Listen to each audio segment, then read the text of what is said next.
Alright, so foam rolling the T-spine, which means you want to start right in this middle upper back section, that curvy bit that always seems to get all jacked up and that.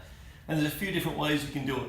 The easiest way is to just start with your hands out, hips up just slightly, neck in a neutral position, and just rolling through there.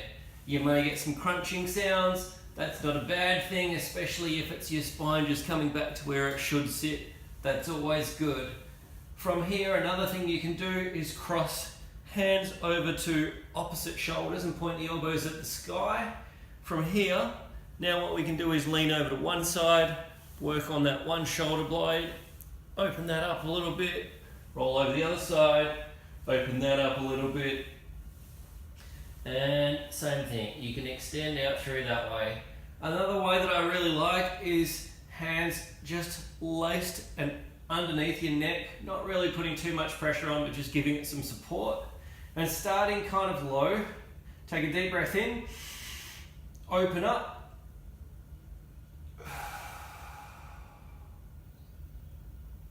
breathe in again, slide down one segment of your spine and go back. So breathe in, extend,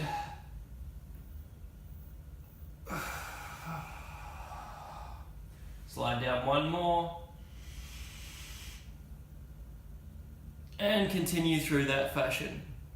What I will generally do is start off this way and finish off after I've gone through that process just with the hands all the way out and working my way through.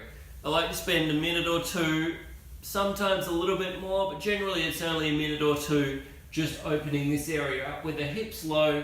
And another thing to remember is try not to push your hips up too high, because that will change the angle of things. The lower your hips are, the more you're going to get out of your T-spine. Same thing with your hip angle. If your hips are tilted too far forward, it's going to change the angle. Try and tilt them back and underneath.